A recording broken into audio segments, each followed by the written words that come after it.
Most people think self-defense starts when someone attacks. It does not.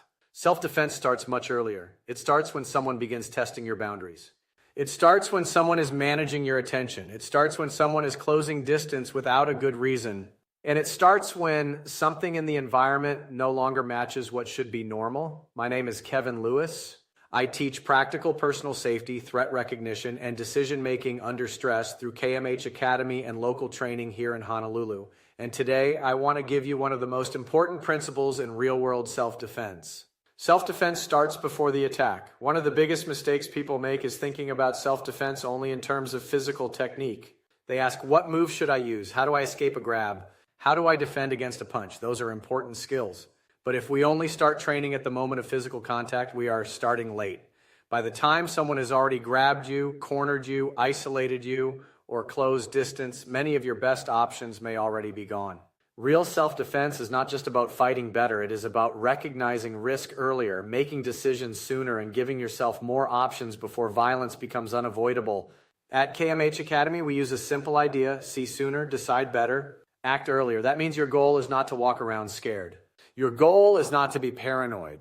Your goal is to notice when behavior, distance, or context begins to change. For example, if you are walking through a parking lot and someone begins moving directly toward you while asking a question, that may not automatically mean danger, but it should get your attention. Why? Because they are closing distance. They are asking for your attention. They may be testing whether you will stop, comply, explain, or allow them to get closer.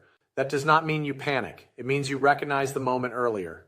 One simple framework we use is called BAD. That stands for behavior. Anomaly, decision. First, observe the behavior. What is the person actually doing? Second, ask if it is an anomaly. Does it fit the environment or does it stand out? Third, make a decision. Do I keep moving? Do I create distance? Do I set a boundary? Do I leave? Do I prepare for something worse? The key is this: you do not need to know someone's intent with perfect certainty before you are allowed to make a safety decision. You are allowed to move. You are allowed to create distance. You are allowed to say no. You are allowed to leave. Let's use a simple example. You are leaving a store and walking to your car. You notice someone near the entrance who seems to be watching people come and go. As you move toward your vehicle, that person starts walking toward you. They ask, "Hey, can I ask you something real quick?"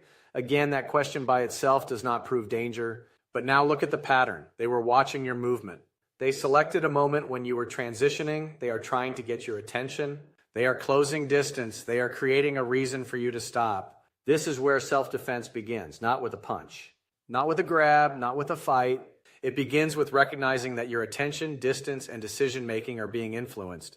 A simple response might be, "Sorry, I can't help you." Keep moving. Create distance. Get to a safer position. Put a barrier between you and the unknown person. You do not have to be rude. You do not have to be afraid, but you do need to be decisive. Another concept we use is the time, distance, and opportunity triangle. A potential threat becomes more dangerous when they have enough time, close distance, and the opportunity to act. Your job is to prevent all three from coming together. You can reduce time by acting earlier. You can increase distance by moving. You can reduce opportunity by changing position, using barriers, staying near people, or leaving the area. That is self-defense before the attack. Here is one simple drill you can practice this week. Every time you enter or leave a public place, ask yourself 3 questions. Where are the exits? Where are the barriers? Who is paying unusual attention to people, movement, or access points? Do not stare. Do not act strange. Just take a calm 3-second snapshot. Place, pathways, people. That one habit will start improving your awareness immediately. Self-defense is not about living in fear. It is about giving yourself more time, more distance, and more options. The earlier you recognize a problem, the more choices you have. The longer you wait, the fewer choices remain.